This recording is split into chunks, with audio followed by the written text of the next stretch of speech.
그레고아르와 책방 할아버지 다시 오 마르크루제 장편 소설 윤미연 옮김. 정말 끔찍하다. 나는 이 책이 마음에 들지 않는다. 하지만 책방 할아버지에게 어떻게 말해야 할까? 잔호와 비역질을 하는 그의 친구들 이야기가 진절머리 난다는 걸. 끌리는 부분이 하나도 없다. 책방 할아버지가 나에게 퍼부어댈 독설이 귀에 선하다. 넌 너무 어려. 책을 읽을 줄 몰라.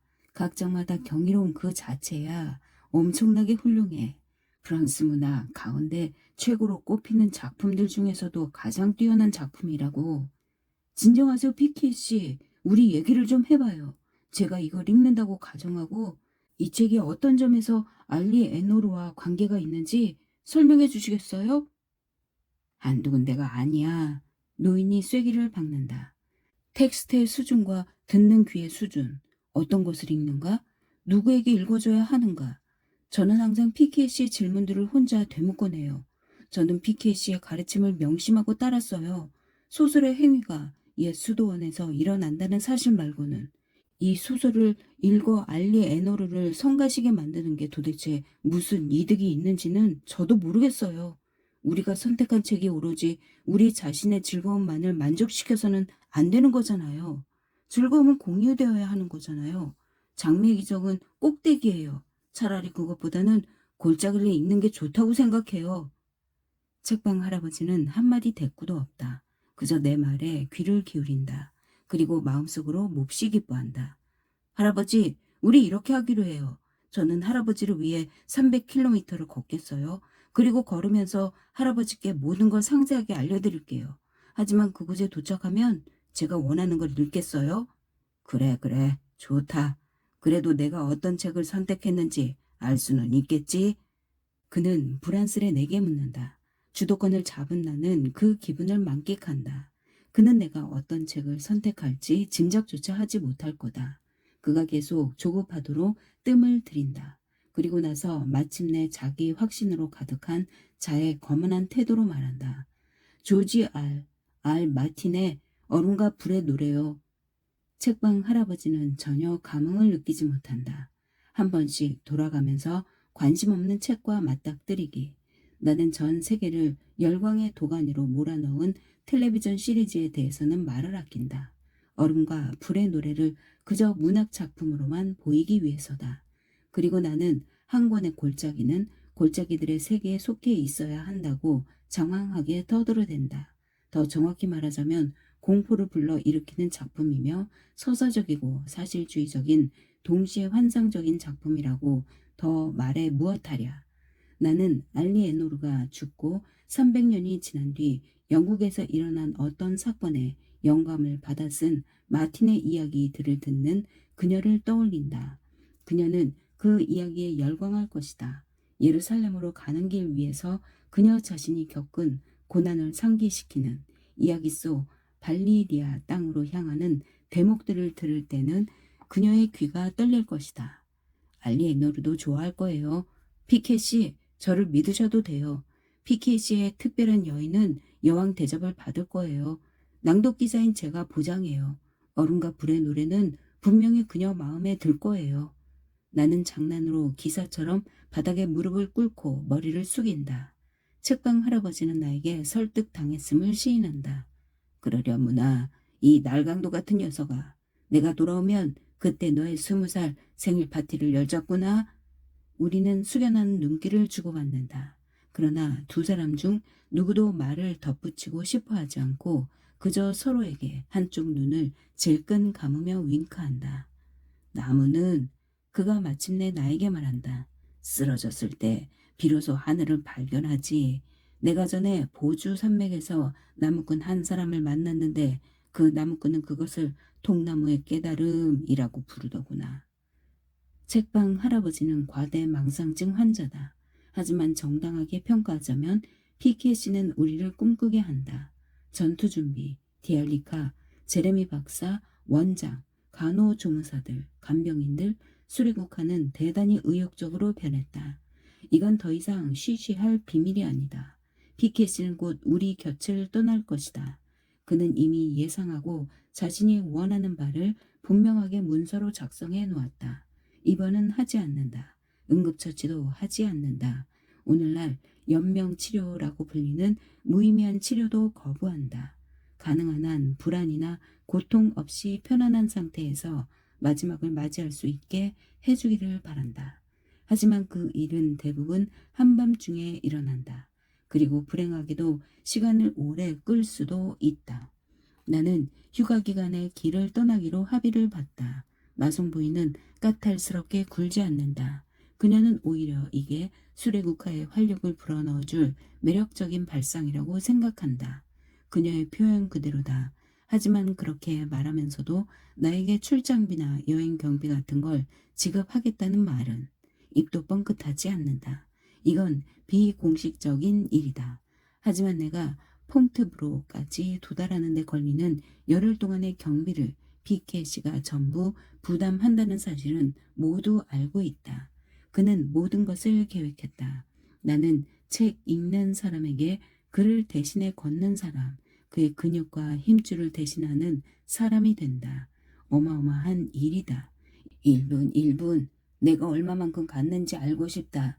물론 그 정도로까지 세세하게 알고 싶다는 건 아니다만 내 말이 무슨 뜻인지 알지? 난 내 여정의 지도를 모두 갖고 있어. 나는 내가 어디를 걷고 있는지, 내가 보는 것, 내가 느끼는 것, 너의 마음 상태를 실시간으로 알고 싶다. 마지막으로 내가 나 대신 책을 읽는 그 순간을 알고 싶어. 인생, 진짜 인생을. 안녕이라는 인사도 울먹거리는 작별도 없이 책방 할아버지의 목소리는 잘 들리지 않지만 이런 뜻을 담고 있다. 에렉투스, 동지여, 나는 너를 믿는다. 어서 나에게 알리 에노르의 소식을 가져다 다오. 나는 꼼짝하지 않고 기다리겠다. 오늘 아침 8시 15분 출범식. 둔치길로 통하는 쪽문에는 디알리카, 그녀와 나 단둘뿐이다. 나는 그녀에게서 당부의 말을 듣는다. 나도 그녀에게 몇 가지를 당부한다. 내게 소식을 알려줘. 필요한 경우에는 전화해. 즉시 돌아올 테니까. 그건 피케 씨가 원하지 않을 것 같은데? 피케 씨가 원하는 건 내가 계속 걸어가서 그분이 하고 싶었던 마지막 일을 대신 해드리는 거야. 나는 커다란 참나무 너머 책방 할아버지의 방 창문을 슬쩍 한번 쳐다본다. 아침 안개로 희뿌해진 창유리에 그가 붙여놓은 낡은 신문 기사들이 햇살을 한 번 더 차단하고 있다. 그에게서 내가 있는 곳까지 11월의 안개 속에 상상의 거미줄이 드리워진다. 나는 디알리카를 두 팔로 아주 힘껏 껴안는다. 마지막으로 그녀의 입술을 삼킨다. 그레구아르, 난 그만 돌아갈게. 추워. 나는 그녀의 등을 손으로 비벼대면서 그녀를 어루만진다. 그녀는 내 어깨의 움푹한 곳에 얼굴을 파묻는다. 내 배낭 어깨끈에 머리를 기댄 채 나지막이 속삭인다. 그레구아르, 응? 널 많이 좋아해. 잊지 마. 디알리, 그걸 말이라고 해? 어서 가봐. 피케 씨가 너도 나랑 함께 떠난 줄 아시겠다. 그녀가 돌아선다. 내가 운하 둔치길에 몇 발짝을 내딛는 순간 떠나는 건 내가 아니라 그녀라는 기묘한 느낌과 함께 쪽문 앞에 나를 혼자 남겨두고.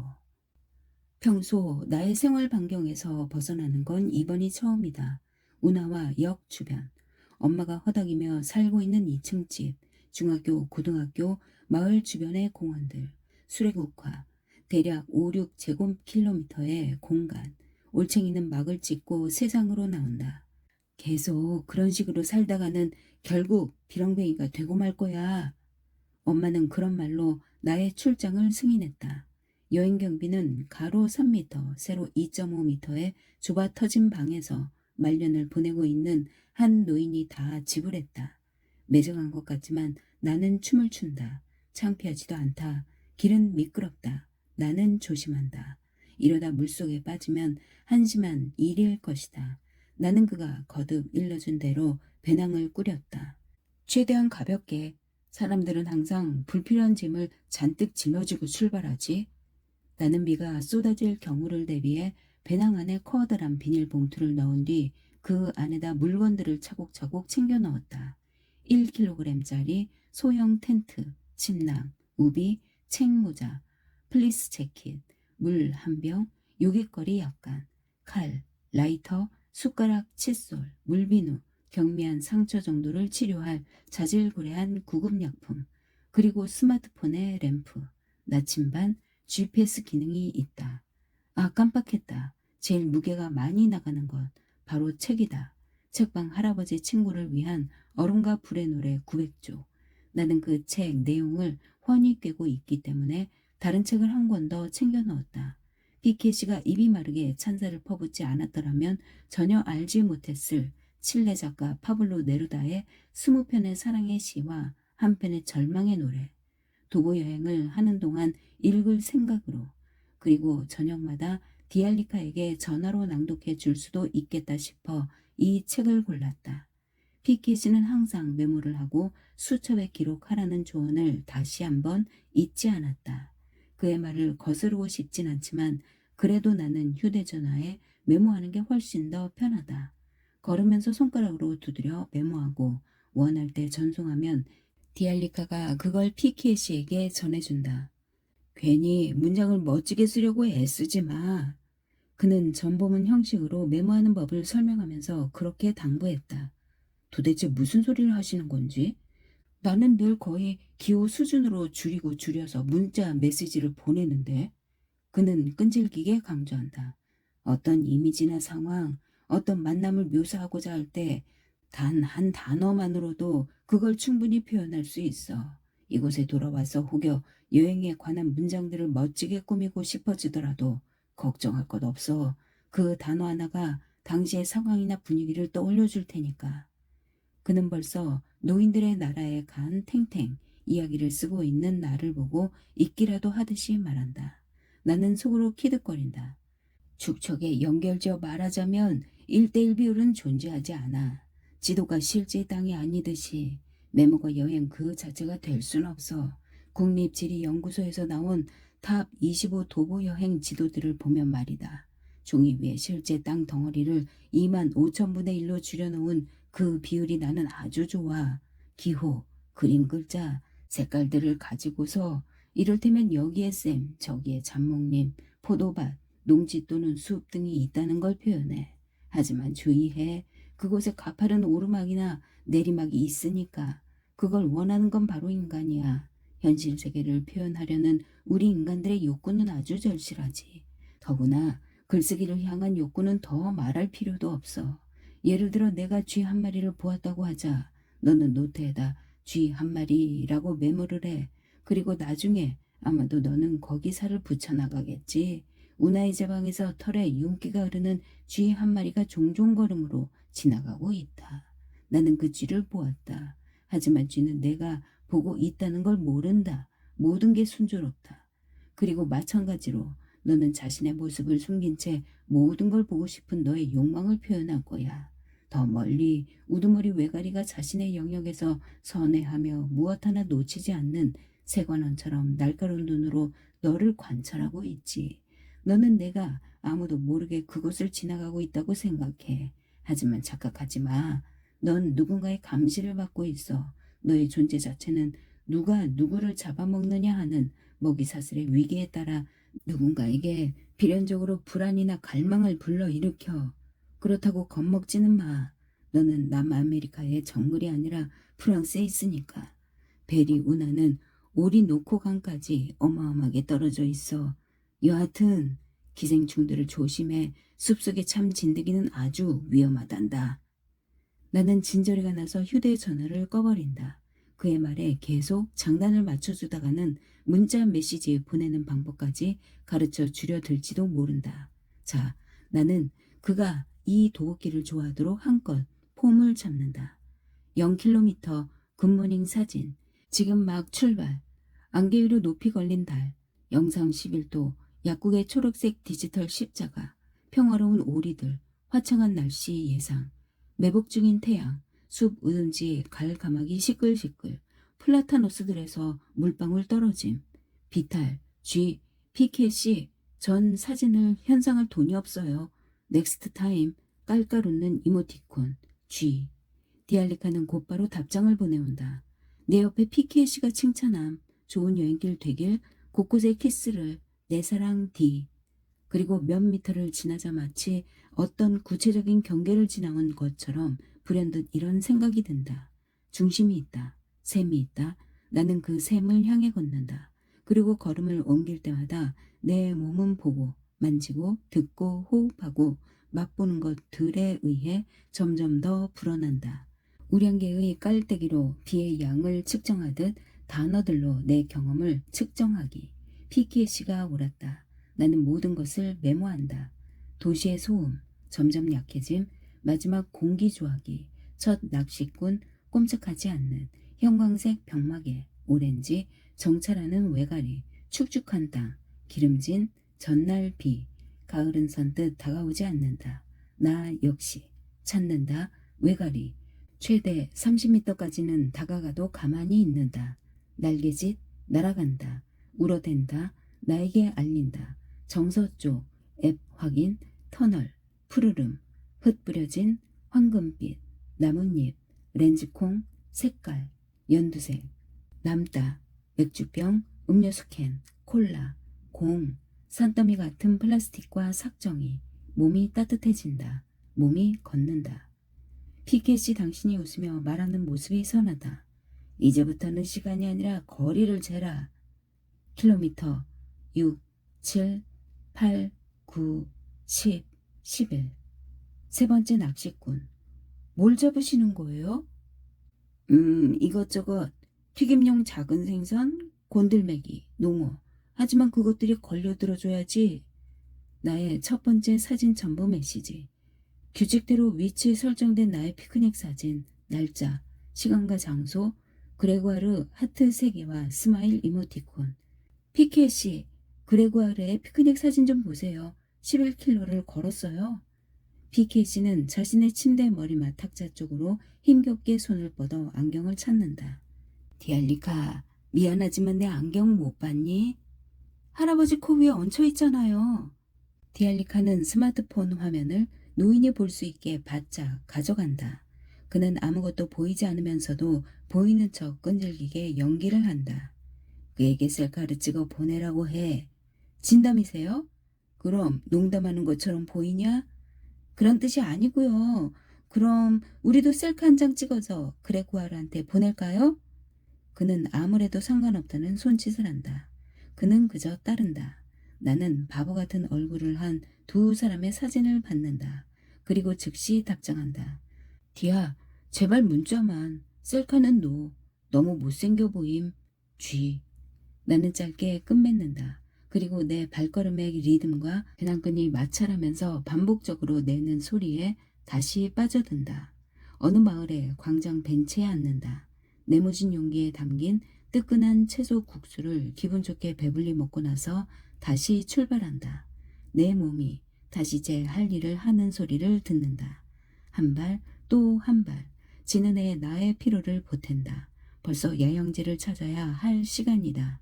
나는 큰 걸음으로 불과 2걸음 떨어진 곳에 고속도로가 있다는 사실을 모르고 운하변에 텐트를 친다. 지금 완전히 녹초가 된 상태라 되도록 빨리 베이스 캠프를 세우려 한다. 벌써 날이 어두워져서 꾸무럭거릴 여유가 없다. 침낭 속으로 미끄러져 들어간 뒤 텐트 지퍼를 닫는다. 마지막 사진 첨부 메시지를 보낸다. 조명 없는 텐트 안에서 찍은 검은 셀카 G 하트 25개와 스마일 이모티콘. 디알리카가 삐졌다. 나에게 혓바닥을 쑥 내밀고 찍은 셀카 사진 한 장을 보낸다. 나는 신경 쓰지 않는다. 침낭 속에서 나는 몸을 꿈틀거린다. 이런 머저리. 바닥에 매트를 깔지 않았다. 4시 30분 기상. 새삼스레 말할 필요도 없다. 지옥 같은 고속도로 바로 옆에서도 뇌는 전원을 끄는데 성공했지만 몸은 꽁꽁 얼어붙었다. 등에서부터 시작해 궁둥이를 지나 발가락 끝까지 점차 덮쳐오는 축축한 냉기를 피하기 위해 밤새도록 사투를 벌였다. 텐트와 침낭 사이에 배낭을 쑤셔 넣느라 한바탕, 그리고 모로 누워 몸을 새우처럼 움츠리느라 또 한바탕, 그리고 꽝꽝 언 빙판 밑으로 흐르는 개울물, 꿈과 쉴 새 없이 꾸르륵거리는 소리를 내는 라지에이터들로 뜨겁게 달구어진 공동 침실 꿈을 꾸었다. 지금 이런 상황에 그런 꿈을 꾼 건 충분히 이해할 법하지만 너무 터무니없는 몽상증이다. 아무튼 나는 잠을 거의 자지 못했으니까. 텐트 안은 축축하게 젖어 있다. 텐트의 지퍼가 열려 있다. 나는 누운 자리에서 텐트 사이로 드러난 별이 총총한 삼각형 모양의 밤하늘을 바라본다. 그 위로 거대한 은백양나무의 시커먼 가지들이 뻗어나와 있다. 나는 한 발로 어렵사리 텐트를 빠져나온다. 신발을 한쪽만 신은 터라 축축한 풀 위를 맨발로 딛기가 내키지 않는다. 결국 양쪽 신발을 다 찾아 신고 차근차근 정돈을 한다. 밤새 입었던 따뜻하고 뽀송뽀송한 속옷들을 전날 입었던 눅눅한 옷들로 다시 갈아입는다. 찝찝하지만 갈아입을 옷을 깨끗하게 유지하려면 어쩔 수 없다. 정리하는데 1시간이 걸린다. 어제 먹다 남긴 차갑게 식은 국수를 꾸역꾸역 삼킨다. 빈속으로 출발하지 않으려면 어쩔 수 없다. 첫걸음 5시 30분 고속도로를 저주한다. 고속도로로 인해 잠에서 깨어나는 수많은 생명의 소리들이 사라진다. 나의 랜턴 불빛 아래 이슬이 반짝인다. 나는 시꺼먼 연기로 뒤덮인 하늘을 향해 솟아오르는 거대한 검은 불길 같은 건너편 기슭의 나무들을 어둠 속에서 제대로 감상하기 위해 랜턴을 끈다. 1시간이 흐른다. 2시간. 대도시에서 번지는 주황빛 불빛들이 보이고 이어서 헛간들, 100m마다 서 있는 가로등, 여기저기 공기조화기의 송풍 장치들이 점차 모습을 드러낸다. 눈앞 저 멀리 운하를 가로지르는 다리 위로 버스 한 대가 스크린 앞을 지나는 유령처럼 지나간다. 주차장 근처 빛에 짓눌린 아주 조그맣게 보이는 수많은 컨테이너들, 낙서로 뒤덮인 긴 판자 울타리 너머로 그림자 하나가 슬그머니 미끄러지듯 지나간다. 시야가 점차 선명해진다. 둔치길을 따라 새들이 깨어난다. 10시 무렵 작은 하천 기슭에서 옷을 벗는다. 한바탕 떠들썩한 축제. 차가운 물속에서 고함을 지르고 샴푸로 머리를 감는 행복. 혈관 속에서 피가 펄떡이는 행복. 나의 문제들, 갓 흘러간 나의 과거는 내게서 멀어지고 사라진다. 수레국화? 나쁜 꿈. 피켓이? 그게 누군데? 책방 할아버지. 아 그래? 디알리카? 디알리카 보고 싶어. 잠시 망설임 끝에 나는 문자 메시지를 보낸다. 너의 배 같은 하늘 아래 너 때문에 빳빳하게 텐트를 침. G. 그레고아르 지금 무슨 소리야? 소식 줘. D.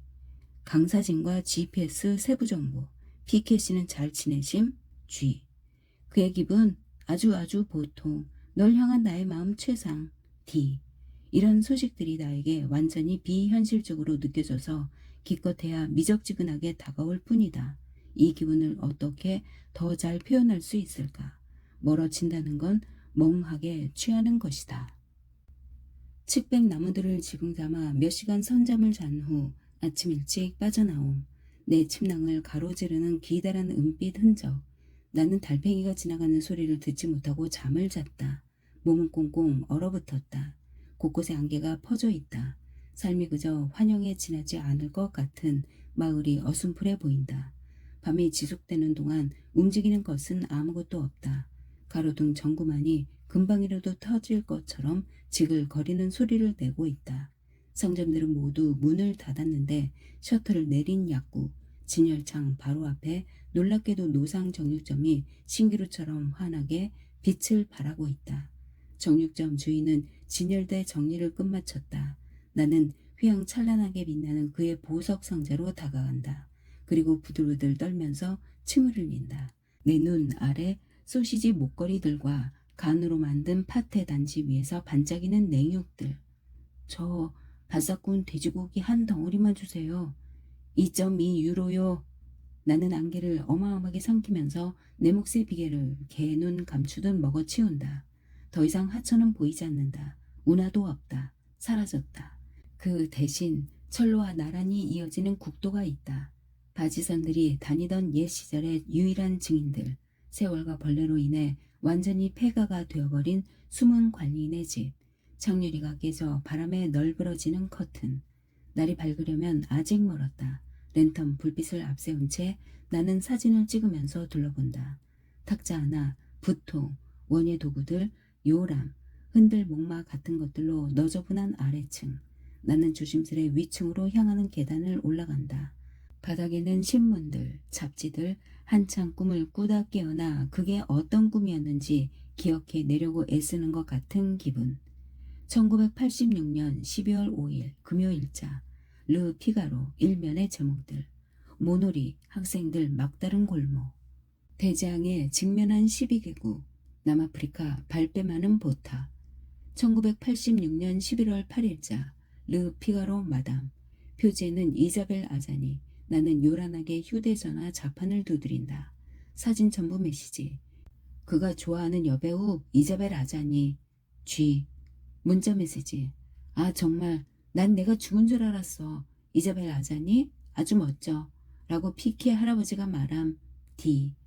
나는 마룻바닥에서 올라오는 썩은 냄새를 맡으며 온갖 종류의 파편들 속에서 이런저런 물건들을 뒤적거린다.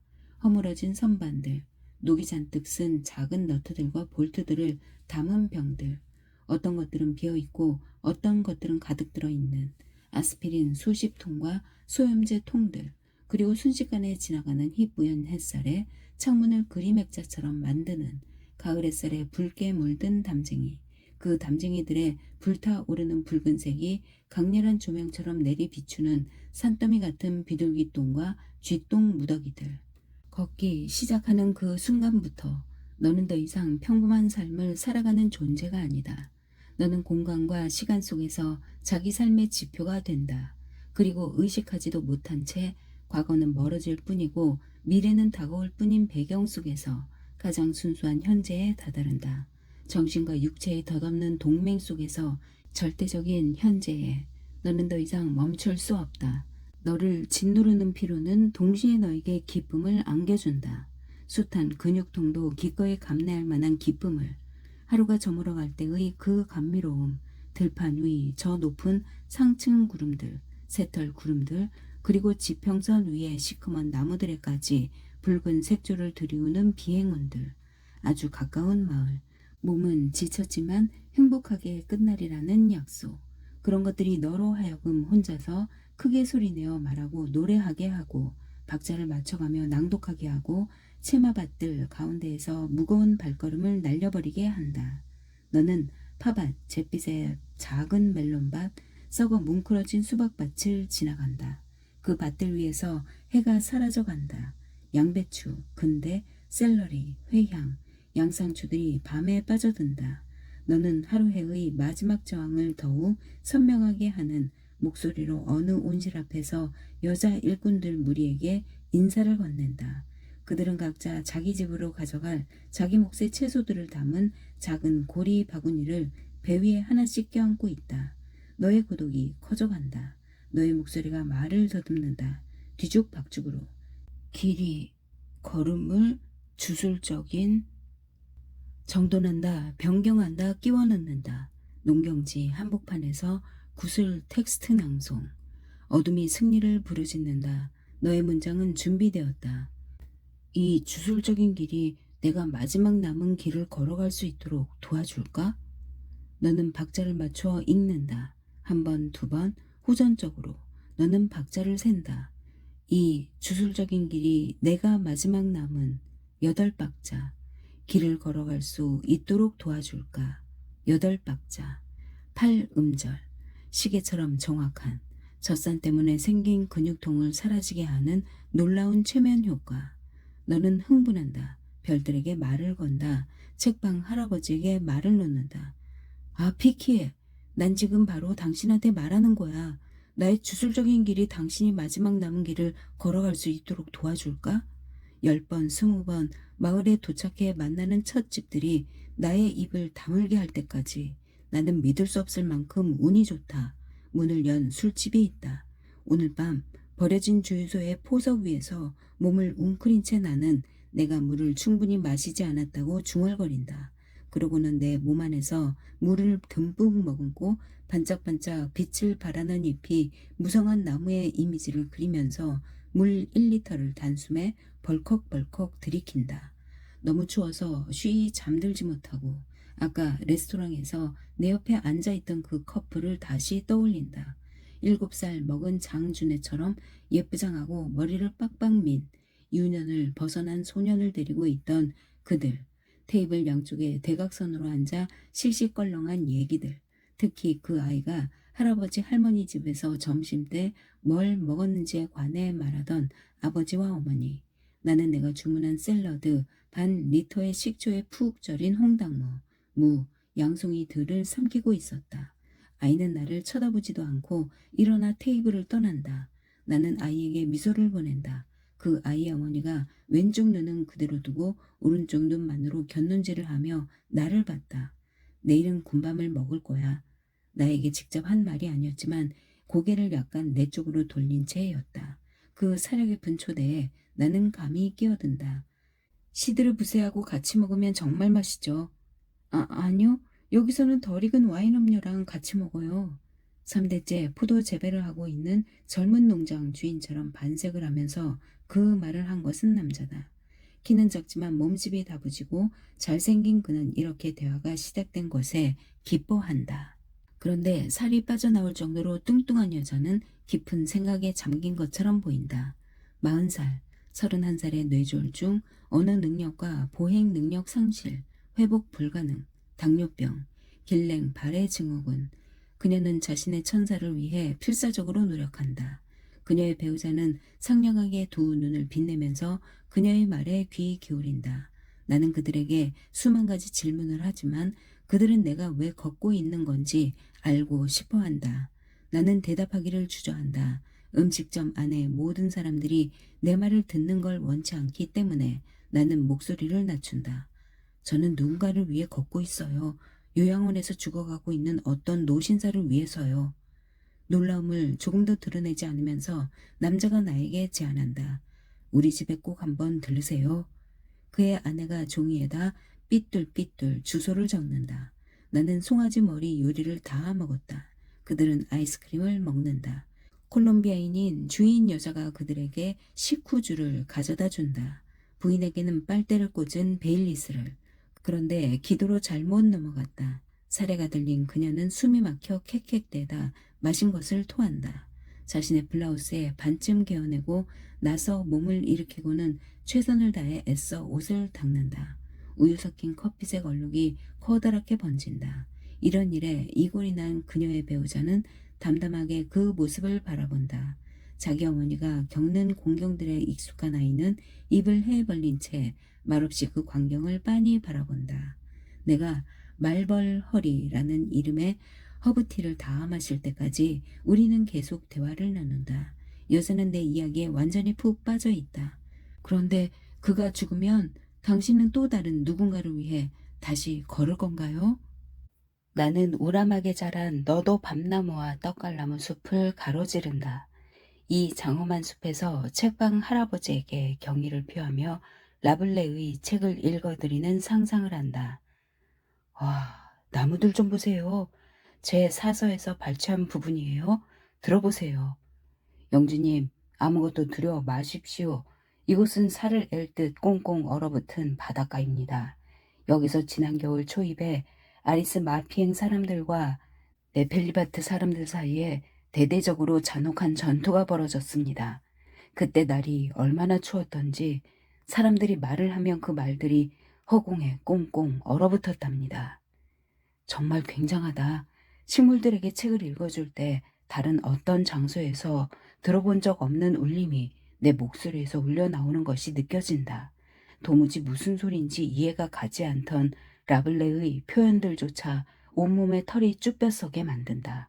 마치 땅 밑에서 균사체가 퍼져나가면서 같은 종류의 버섯들을 서로 연결시키는 것처럼. 어떤 책을 읽든 그걸 듣는 청중을 찾아야 한다. 그것은 내 스승의 가르침이다. 뜻밖의 발견에 흥분한 나는 휴대전화 자판을 두드린다. 디알리카, 피케 씨에게 이 메시지를 전해줘. 어떤 책을 읽든 그 책에 어울리는 공간을 찾아야 한다. 숲속에서 읽는 제 사서. 이건 장엄 그 자체야. G.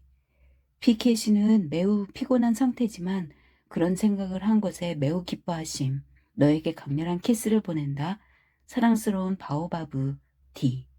행복감이 최고조에 달한 나는 더 이상 걷지 않는다. 그냥 서성거린다. 동서남북 사방을 향해 큰 소리로 말하고 목을 풀듯 소리를 내고 말로 표현한다. 그때 갑자기 숲이 사격장으로 변한다. 나에게서 20m 정도 떨어진 지점에서 나지막한 가지들 위로 작고 단단한 납덩이들이 우박처럼 쏟아지며 따닥따닥 소리를 낸다. 차가운 납덩이 샤워. 나는 모든 걸 멈추고 몸을 피하려 한다. 어디서 쏘아대는 것인지 알 수 없다. 바람과 메아리와 함께 온 사방에서 날아오는 것 같은 느낌이다. 야, 이 자식들아, 쏘지 마. 난 그레고르야. 내가 내 이름을 큰 소리로 외치다니 정말 웃긴다. 그들, 카우보이들은 아랑곳하지 않는다. 나는 또 한 번 또박또박 말한다. 야, 이 자식들아, 여기 사람이 있다니까. 쏘지 말라고. 믿을 수 없다. 그들은 도대체 뭘 잡으려고 그렇게 쏘아대는 것일까? 아니면 저 멍청이들이 사냥감이 없어서 마구대고 되는 대로 총을 난사하는 것일까? 폭발음들이 가까워진다. 그리고 그 소리와 함께 개 짖는 소리와 나팔 소리의 콘서트. 나는 정말로 그 총알들 중 하나에 맞을 것 같다. 어이, 어이, 어이, 여기 사람 있어요. 항복! 갑자기 내가 엎드려 있는 구덩이에서 10m도 채 안 되는 곳에서 살아있는 것은 뭐든 다 달아나게 만드는 사냥꾼들과 개들 무리에 쫓긴 노루무리, 수컷, 암컷, 새끼들의 무리가 오솔길을 가로지른다. 그들은 나를 보고 흠칫 놀라면서 내 말소리를 몰입꾼이 내 지르는 소리라고 여기고 멈춰서서 겁먹은 고개를 사방으로 돌리며 머뭇거린다. 내가 그들에게 손을 크게 휘휘 저어 보이자 그들은 다시 달아난다. 뒤를 쫓는 사냥꾼과 사냥개. 개가 1마리, 5마리, 10마리, 20마리 내 위로 지나간다. 나에게 관심을 보이는 녀석은 1마리도 없다. 그들은 오직 사냥감 냄새에만 코를 벌렁거린다. 깃털과 털 냄새. 그 개들만큼이나 흥분한 개 주인들이 총신을 꺾은 엽총을 팔뚝에 얹고 수풀 속에 몸을 구부린 채 벌겋게 달아오른 얼굴로 숨을 헐떡이면서 그 뒤를 따라온다. 그들 중 하나가 얼핏 내가 요정이 아니라는 사실을 알아차린다. 그는 동료들을 놓친다. 앞서가던 그들이 그에게 소리친다. 미카엘, 대체 뭐 하는 거야? 지금 가. 그 남자는 내가 있는 지점에서 멈춘다. 겁이나 죽겠다. 온몸이 계속 떨린다. 나는 몸을 일으킨다. 옷에는 흙이 잔뜩 묻어있다. 거기서 뭐 하는 거야? 저... 나는 말하는 방법을 잊어버렸다. 간신히 더듬더듬 발음한다. 그냥 돌아다니고 있었습니다. 장난하나? 숲 입구에 세워둔 경고판 못 봤어? 못 봤는데요? 그는 곰곰이 생각한다. 뭐 상관없어. 안 죽고 살아있으면 된 거지. 자네 배낭이나 주워들어. 내가 한턱 쏘지. 여기서 아주 가까운 곳에 우리 차가 있어. 주차장에서 팀 전원이 다시 모인다. 20명 남짓한 사냥꾼들. 개들이 밥그릇 주위로 서로 떼밀며 달려든다. 거기서 좀 더 떨어진 땅바닥에는 숲 가장자리에 매복해 있던 사냥꾼들의 손에 도살당한 내가 좀 전에 보았던 그 겁에 질린 시선의 동물 무리가 있다. 백치들처럼 총을 쏘아대던 사람들은 몰입꾼들일 뿐이었다. 역겨운 피냄새와 뒤섞인 아주 강렬한 사양 냄새에 구역질이 인다. 이곳으로 나를 데리고 온 그 미카엘이라는 남자가 내가 불편해하고 있다는 걸 알아차린다. 처음엔 기분이 묘하게 이상할 거야. 하지만 차차 익숙해지고 그러다 보면 푹 빠져들게 되지. 자, 가서 한 잔 마시자고. 금방 괜찮아질 거야. 배가 고프면 주저하지 말고 얘기해. 우린 항상 넉넉하게 음식을 준비해 오니까. 허리 높이의 사륜구동 자동차 뒷문을 열고 그 주위에서 피크닉이 벌어진다. 파테드 캄파뉴, 돼지 뒷다리 생햄, 소시지, 껍질이 먹음직스럽게 구워진 엄청나게 커다랗고 둥그스름한 빵, 적 포도주 병들, 맥주 상자들, 커피를 담은 보온병들, 칼바도스 한 병. 배부르게 먹고 나면 두려움이 가시겠지. 무리 가운데 가장 젊어 보이는 사내가 내 쪽으로 온다. 그가 자신의 잔을 들어 올린다. 건배! 그래, 어디까지 가나? 퐁트브로 수도원까지요. 이런, 아직 근처에도 못 갔잖아. 내가 여기서 100km 떨어진 어느 요양원에서 죽어가고 있는 한 노인을 위해 걷는 거라고 아무리 설명해봤자 그들 중 누구도 내 말을 믿지 않는다. 내가 보기에 가장 나이가 많은 듯한 남자는 자기 생각을 굽히지 않는다. 그런 시답잖은 소리는 관심 없어. 우린 단속반이 아니니까. 그래, 몇 살이나 됐어? 분명히 미성년자야. 맞지? 미카엘이라는 남자가 그의 말을 가로막는다. 귀찮게 하지 말고 그냥 놔둬. 난 이 친구 이야기가 아주 마음에 드는데 내가 곧 돼질 거라는 걸 알고 있을 때 누군가가 날 위해 걸어준다면 기분이 끝내줄 것 같은데 이름이 뭐라고? 그레고아루요. 그가 내게 손을 내민다. 난 미카엘이야. 그러니까 넌 책을 읽어주는 사람이란 말이지. 그런 게 있다는 얘긴 난생 처음 들어보는걸. 돈벌이는 좀 되나? 겨우 최저임금 수준이에요. 하지만 초보니까 그럴 수밖에 없어요. 믿지 못하겠지만 우리도 그것보다 더 많이 벌지 못해. 난 말이야. 책 같은 건 읽지 않아. 그딴 건 좋아하지 않아. 저도 2년 전에는 똑같은 소리를 했었어요. 고등학교를 졸업했을 때요. 저는 바칼로레아도 떨어졌거든요. 여기서 바칼로레아에 합격한 사람 있으면 손 들어봐. 아무도 없어? 봤지? 너 혼자만 그런 게 아니야. 아, 어이, 이놈들아. 우리 낭독가님께 책을 좀 읽어달라고 하는 게 어때? 내 배낭 안에 뭐가 들어있어? 그는 마치 사내 하나를 붙잡고 내 바지 속에 뭐가 들어있어? 라고 묻는 것처럼 내게 그렇게 묻는다. 그가 신문하듯 물어보는 첫 질문에서부터 나는 도대체 어느 장단에 맞춰 춤을 춰야 할지 모르겠다. 그가 나를 놀리는 건지 아니면 진지하게 말하는 건지 도무지 가늠할 수가 없다. 게다가 나는 술을 너무 많이 마셨기 때문에 그가 나를 그냥 내버려 뒀으면 좋겠다. 하지만 그 역시 얼근이 취해서 자기 뜻을 굽히지 않는다. 이바들 닥치고 들어봐. 지금부터 그레구아루가 아주 화끈한 걸 읽어줄 테니까. 왁자지껄한 폭소, 놀란 개들이 큰 소리로 짖어대기 시작한다. 나는 아주 빠르게 머리를 굴린다. 내 휴대전화에는 나의 모든 보물들이 PDF 파일로 저장되어 있다. 화끈한 것을 원한다 이거지? 그렇다면 수레국화에서 일요일 저녁에 읽었던 부코스키 작품을 낭독해주지.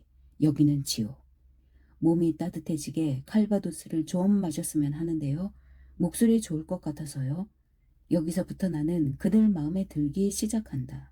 술병이 한 바퀴 돌며 각자 술병을 받아 마신다. 미카엘 차례가 되자 그는 술병을 두 손으로 잡고 애정이 듬뿍 담긴 눈으로 병을 바라보다가 병 밑바닥에 입을 맞추고는 큰 소리로 외친다. 자, 한 잔 마시라고! 그가 나에게 잔이 넘치도록 술을 따라주고 자기도 똑같이 술을 따른다. 그리고 우리는 건배한다. 부코스키를 위하여! 술 기운이 내 온몸에 완전히 퍼지는 시간을 계산해 보니 15분의 시간 여유가 있다. 그중 책 읽는 시간 5분을 빼면 10분이 남는다. 그 후에 일어나는 일은 내 소감 밖이다. 지옥. 내가 책을 읽기 시작하자 사람들이 모여든다. 개 한 마리가 짖어대려 하는 순간 그 개의 주둥이로 곧장 주먹이 날아든다. 부코스키는 왕이다. 황제다. 내 목록 가운데 부코스키의 단편보다 더 그들의 구미를 당길 만한 건 없을 것이다. 미카엘은 나에게서 눈을 떼지 않는다. 그는 마치 내 측 파열을 일으키기 일부 직전에 증류기를 흘끔거리듯 나를 곁눈질한다. 온몸에 술기운이 돌면서 내 머릿속에 이런 글이 떠오른다. 더 멀리 갈 것도 없이 여기서 술의 말을 마셨으면 좋겠는데. 이 말을 한 건 내가 아니라 라울레다. 단편 소설을 한 편 다 읽기 직전에 나는 청중을 붙잡아 두는 힘이란 바로 이런 것임을 깨닫는다. 마치 겨울이 끝나갈 무렵 들판에 먹을 게 아무것도 남아있지 않을 때 굶주린 작고새들이 농가 안마당으로 날아와 앞다투어 먹이를 먹고 배가 불룩해지는 것과도 같다. 연민 같은 게 느껴진다. 낭독을 다 마치고 나서 나는 나에게 즐거운 여행을 기원하는 청중들에게 인사한다. 알리 에르노에게 내가 키스를 보낸다고 전해줘. 라고 미카엘이 내게 말한다. 500m를 지나 그들이 더 이상 나를 볼 수 없는 곳에 다다른 나는 어느 도랑 안으로 꼬꾸라진다. 깜깜한 암흑, 완벽하다. 낙엽이 푹신하게 깔린 굴 안에 고슴도치.